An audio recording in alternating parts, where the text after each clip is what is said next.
खत्म नहीं हुआ, नहीं खत्म नहीं हुआ। ये लोगों की गलतफहमी है कि इस फैसले से मुद्दा खत्म हुआ, नहीं।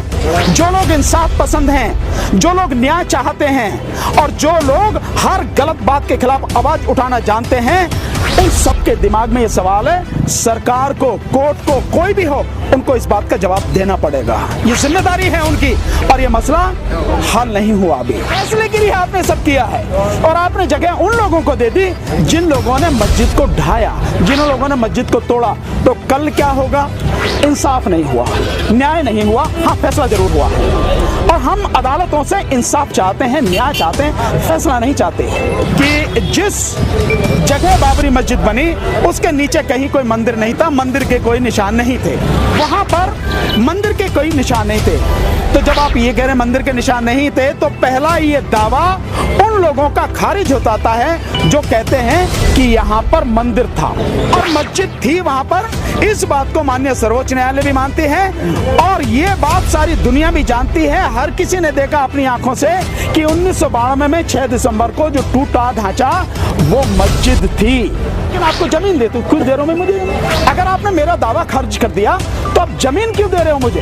भिखारी हूं क्या मैं? मुझे जमीन नहीं चाहिए, मुझे इंसाफ चाहिए। तो इस मामले में इंसाफ नहीं हुआ।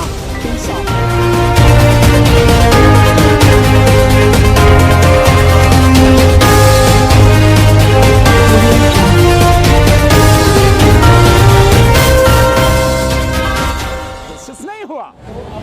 फैसले के लिए आपने सब किया है और आपने जगह उन लोगों को दे दी जिन लोगों ने मस्जिद को ढाया, जिन लोगों ने मस्जिद को तोड़ा। तो कल क्या होगा?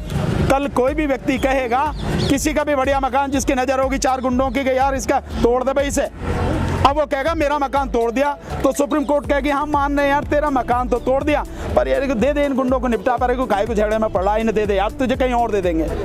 क्या परंपरा हम डाल रहे हैं? क्या हम न्याय की परंपरा डाल रहे हैं? क्या ये संवैधानिक परंपरा है? क्या सुप्रीम कोर्ट से हमें इस बात की उम्मीद है? हमें न्याय चाहिए और लोगों को दिखना चाहिए कि न्याय हुआ। वो चीज इस फैसले में नहीं हुई। मेरा इस फैसले पर कई सवाल हैं जिनसे मैं ये मानता हूं कि इंसाफ नहीं हुआ, न्याय नहीं हुआ। हाँ, फैसला जरूर हुआ है और हम अदालतों से इंसाफ चाहते हैं, न्याय चाहते हैं, फैसला नहीं चाहते। चाहे कितना भी कठोर हो, लेकिन इंसाफ होना चाहिए, न्याय ना। क्योंकि हम अदालत को मानते हैं न्याय का मंदिर, इंसाफ का मंदिर, टेम्पल ऑफ जस्टिस। हम उसे फैसले की जगह थोड़ी मानते हैं। तो वो न्याय होना चाहिए। वो न्याय जब होता जब ये सिद्ध, जब आप एक तरफ माने, आप देखिए बड़े अजीब सी स्थिति है। एक तरफ माननीय सर्वोच्च न्यायालय माने कि जिस जगह बाबरी मस्जिद बनी उसके नीचे कहीं कोई मंदिर नहीं था, मंदिर के कोई निशान नहीं थे, वहां पर मंदिर के कोई निशान नहीं थे। तो जब आप ये कह रहे हैं मंदिर के निशान नहीं थे, तो पहला ये दावा उन लोगों का खारिज होता है जो कहते हैं कि यहाँ पर मंदिर था और मस्जिद थी वहां पर। इस बात को माननीय सर्वोच्च न्यायालय भी मानती है और ये बात सारी दुनिया भी जानती है। हर किसी ने देखा अपनी आंखों से कि 1992 में 6 दिसंबर को जो टूटा ढांचा वो मस्जिद थी। इस बात को हर कोई मानता है। तो जब वहां पर मस्जिद थी, मस्जिद का दावा किया जा रहा है, वो कह रहे हैं कि भाई हमारी जमीन है, इस टाइटल को सूट को आप टाइटल बताइए, लेकिन आपने वो सब नहीं किया। माननीय सर्वोच्च न्यायालय जब ये कहती है कि भाई आपका दावा मैं खारिज करता हूं, लेकिन आपको जमीन देता हूं, कुछ देरों में मुझे, अगर आपने मेरा दावा खारिज कर दिया तो आप जमीन क्यों दे रहे हो मुझे? भिखारी हूं क्या मैं? मुझे जमीन नहीं चाहिए, मुझे इंसाफ चाहिए। तो इस मामले में इंसाफ नहीं हुआ, इंसाफ होना चाहिए। दूसरा एक चीज और जो हुई है जिससे मैं निश्चित रूप से मैं मानता हूं कि संविधान का उल्लंघन हुआ है।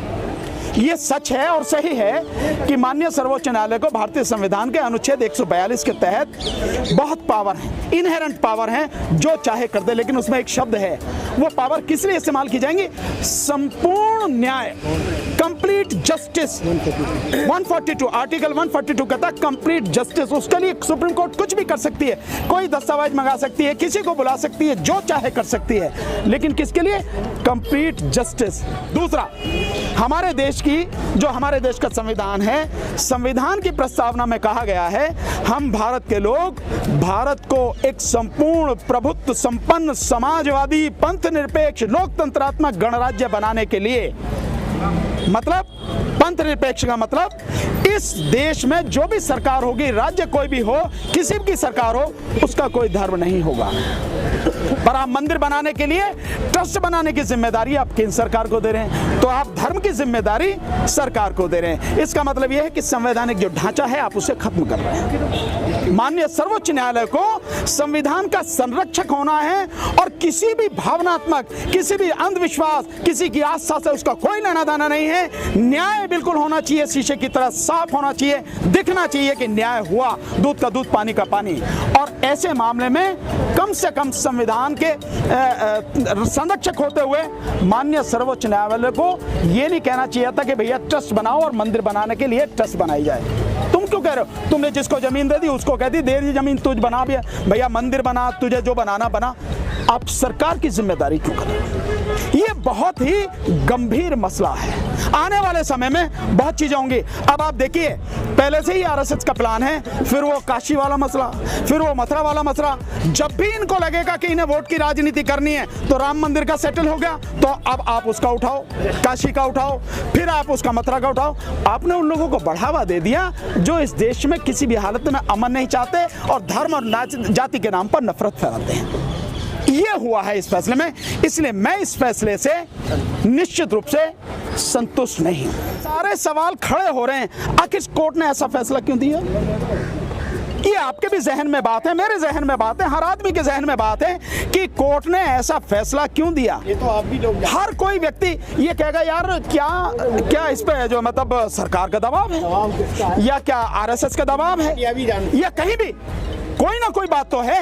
ये मैं फिर वही कह रहा हूं, अगर न्याय होता तो किसी का भी दबाव नहीं होना चाहिए था, लेकिन न्याय नहीं हुआ, फैसला हुआ। इसीलिए मैं अपने 26 साल के वकालत के अनुभव के बाद मैं कहता हूं, अदालतों में केवल फैसले होते हैं, न्याय नहीं होता।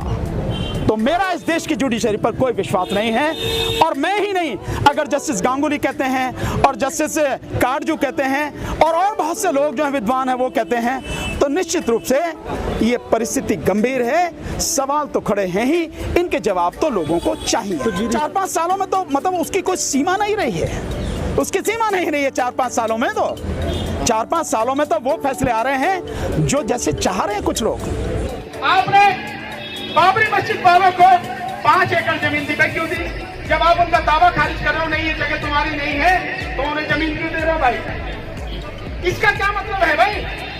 मैं अगर कह रहा हूं ये जमीन मेरी, आप कह रहे तेरी नहीं है, तो फिर मुझे जमीन क्यों दे रहे हो? इसका जवाब है तो सुप्रीम कोर्ट के पास। सुप्रीम कोर्ट को इस बात का जवाब नहीं देना चाहिए कि मुझे 5 एकड़ जमीन आप क्यों दे रहे हो। इसका मतलब यह है कि मेरी जमीन थी, लेकिन क्यों? क्योंकि मैं ये मानता हूं इस देश में अमन चैन खत्म हो जाएगा, इसलिए भैया मैंने गुंडों को दे दी, भैया जमीन तुम्हारी है तुम ले लो।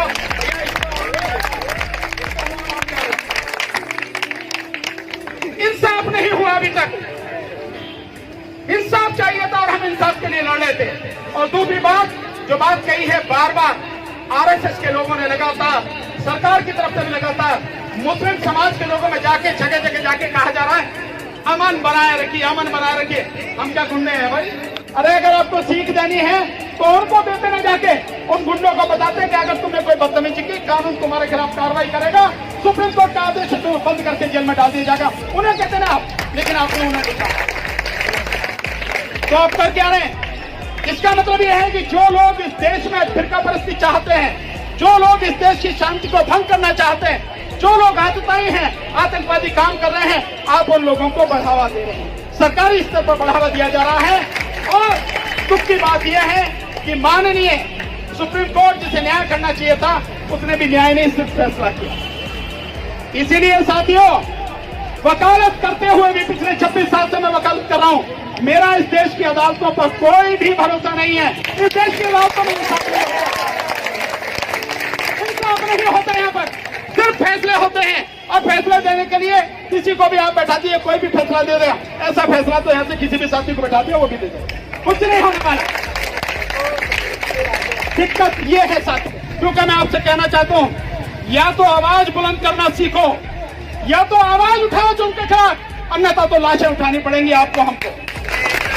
इसलिए आवाज उठाओ, किसी को गाली देने की जरूरत नहीं है, किसी को थप्पड़ मारने की जरूरत नहीं है। लेकिन आवाज उठाना हमारा हक है। इकट्ठे होके हम सब इंसाफ के लिए लड़ें और इंसाफ के लिए